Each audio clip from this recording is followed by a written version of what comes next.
నమస్తే ఫ్రెండ్స్. పిల్లల నుంచి పెద్దవాళ్ళ వరకు చాలా ఇష్టంగా తినే నూడిల్స్ అండి. నూడిల్స్ చేసి మేము ముందుకు తీసుకొచ్చాను. స్పైసీ నూడిల్స్ చూస్తుంటేనే నోరూరుతుంది కదా.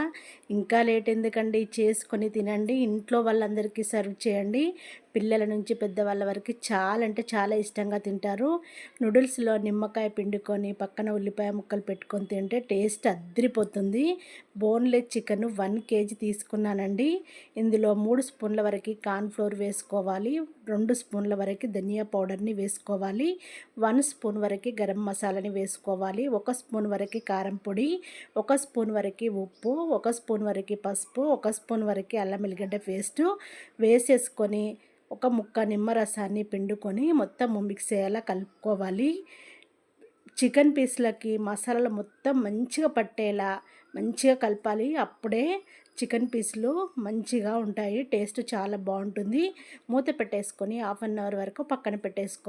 స్టవ్ మీద ఆయిల్ పెట్టేసుకొని ఆయిల్ వేడైన తర్వాత ఒక్కొక్క పీస్ని వేసేసుకొని రెడ్గా ఫ్రై చేసుకోవాలి. ఫ్రై చేసుకున్న తర్వాత ఒక ప్లేట్లోకి తీసుకోవాలి. చికెన్ పీసు మంచిగా ఉడికేలా రెడ్గా ఫ్రై చేసుకోవాలి. మంచిగా ఫ్రై అయిన తర్వాత ప్లేట్లో వేసేసుకొని మిగతా దాన్ని కూడా మళ్ళీ చికెన్ని అన్ని పీసులని వేసేసుకోవాలి. వేసేసుకొని మిగతాయి కూడా రెడ్గా ఫ్రై చేసుకోవాలి. చికెన్ పీసులు చాలా టేస్ట్గా ఉంటాయి ఇలా ఫ్రై చేసుకోవడం వల్ల. అన్నీ మంచిగా మసాలాలు కలిపినాము కదా, ఫ్రై చేసిన తర్వాత టేస్ట్ చాలా బాగుంటుంది. ఇప్పుడు ఒక గిన్నెలో వాటర్ని పెట్టుకొని వాటర్ వేడైన తర్వాత 1 స్పూన్ వరకు సాల్ట్ని వేసేసుకోవాలి. నేను ఎక్కువ క్వాంటిటీలోనే చూపిస్తున్నాను. నూడిల్స్ ప్యాకెట్ని తీసుకున్నాను. ఈ ప్యాకెట్లో ఫుల్ ప్యాకెట్లో 5 పీసులు వచ్చాయి, 5 వేసాను. ఇంకో ప్యాకెట్లో 5 ఉంటాయి, అవి 2 వేసేసాను. అంటే ఒకటి ఫుల్ ప్యాకెట్, ఒకటి హాఫ్ ప్యాకెట్, మొత్తం 7 పీసెస్ వేసాను. వేసి జాలిగరిటెతోని ఇలా కుల్ల కుల్ల చేసేసుకోవాలి. మెత్తగా కాకుండా చూసుకోవాలి. ఉడికిన తర్వాత మనం ఒకసారి చేతితో నలిపి చూస్తే ఉడికిపోయింది. ఇప్పుడు ఒక జాలి గిన్నె తీసుకొని అందులో నూడిల్స్ని అంతా వంపి ఇలా ఎగిరేస్తూ ఉండాలి. అప్పుడే వాటర్ అంతా దిగిపోతుంది. ఇలా 1 స్పూన్ వరకు ఆయిల్ వేసేసుకొని నూడిల్స్కి మొత్తము పట్టించాలి.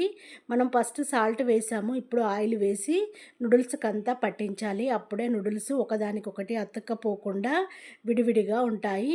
ఇప్పుడు స్టవ్ పైన ప్యాన్ పెట్టేసుకొని 2 స్పూన్ల వరకు ఆయిల్ వేసేసుకొని 2 ఎగ్స్ని వేసేసుకోవాలి. ఎగ్స్ మంచిగా ఫ్రై చేసుకోవాలి. ఇలా ఫ్రై అయిన దాన్ని సైడ్కు అనుకోవాలి. ఒక రెమ్మ కరివేపాకుని వేసేసుకోవాలి. 2 పచ్చిమిర్చిని సన్నగా కట్ చేసి వేసేసుకోవాలి. 1 ఉల్లిపాయను పొడుగ్గా కట్ చేసి వేసేసుకోవాలి. మిక్స్ అయ్యేలా కలుపుకోవాలి. నేను ఒక్కొక్కరికి మాత్రమే ఫ్రై చేస్తున్నాను. 7 పీసులు ఉడకబెట్టాను కదా, 7 మెంబర్స్కి ఫ్రై చేస్తున్నాను. కట్ చేసి పెట్టుకున్న కరివేపాకుని వేసేసుకోవాలి. క్యాబేజీని వేసేసుకోవాలి. పుదీనాని వేసేసుకోవాలి. మొత్తము మిక్స్ అయ్యేలా కలుపుకున్న తర్వాత మనం ఇందులో soya sauce, red chilli sauce, green chilli sauce, 1 spoon వరకు వెనిగర్ని వేసేసుకోవాలి. 2 స్పూన్ల వరకు ధనియా పౌడర్, 1 స్పూన్ వరకు గరం మసాలాని వేసేసుకొని మొత్తము మిక్స్ అయ్యేలా కలుపుకోవాలి. సాసులను చూసి వేసేసుకోండి. అన్ని సాసులను స్పూన్తో కొలిసి వేసేసుకోండి.